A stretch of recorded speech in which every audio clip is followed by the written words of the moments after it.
Gichin Funakoshi was born in Okinawa, 1868, from a family of clerks.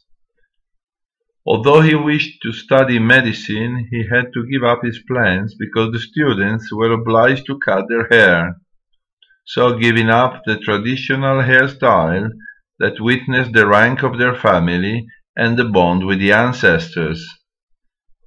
He therefore had to study as an elementary school teacher in the city of Naha, a job that he kept for over 30 years.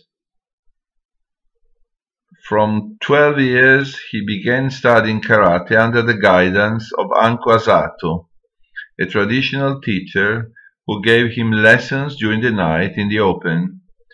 The teaching consisted of the tireless repetition of one kata only, sometimes for the whole night, without correction or words of encouragement from the teachers until the latter was satisfied.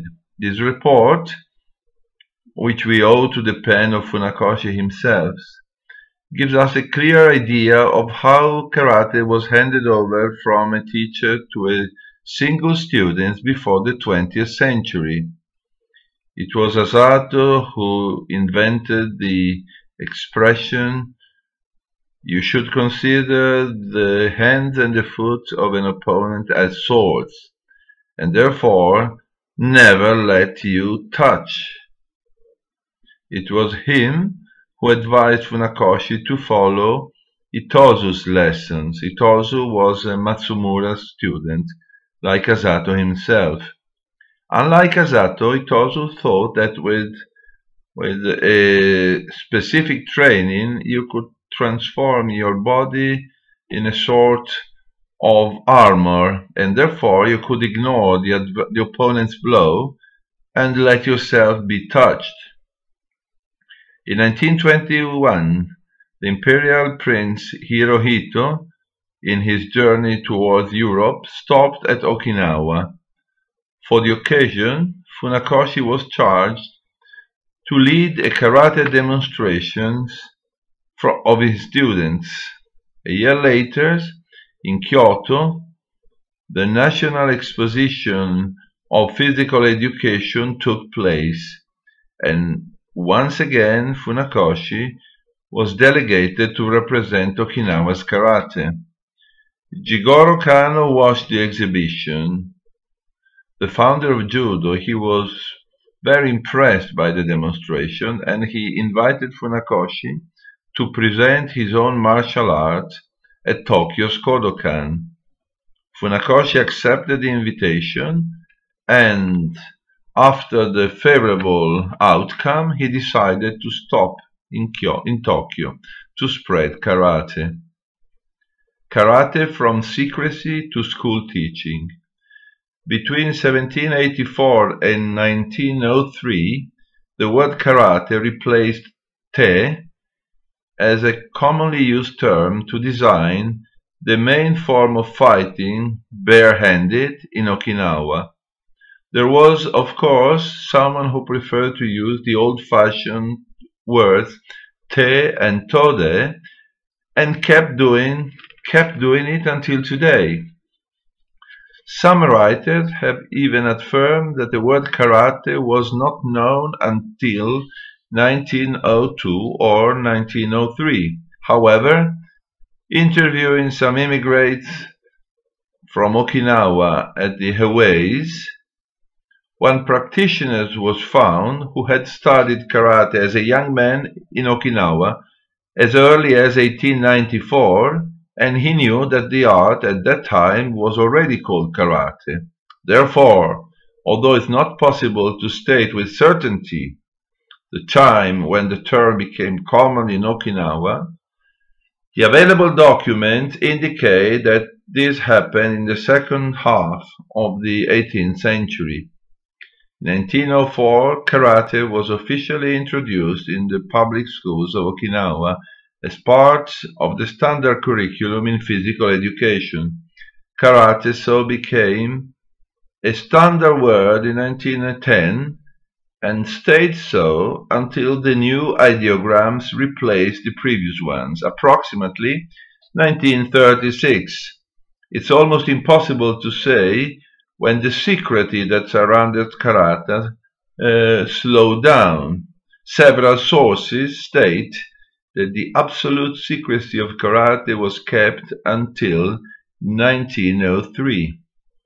It seems difficult to believe this theory in view of the fact that in 1875 Okinawa's occupation by the Satsuma stopped and the Ryukyu Island became officially part of the Japanese Empire. With recognition from Japan of Okinawa as part of the nation, Okinawa's inhabitants apparently wouldn't have any further reason to keep such secrecy, but logics and reality don't always coincide. An explanation is the fact that secret societies of any kind find it very difficult to change abruptly their traditional character. Another explanation is the intense rivalry which develops between the karate schools of Naha, Shuri, and Tomari. This rivalry was the outcome of human defect of not being able to adapt to peace after an intense period of war. Since the practitioners of these arts had been trained above all to kill, they suddenly found themselves in front of the lack of enemies, and so each school began to contend with the others for supremacy in these arts. In most cases, the chiefs of the school did their best to keep rivalry in the terms of a competitive sport, with the purpose of teaching the students to attack each other with almost lethal blows that were stopped mid-air a fraction of a second before the physical contact could actually take place.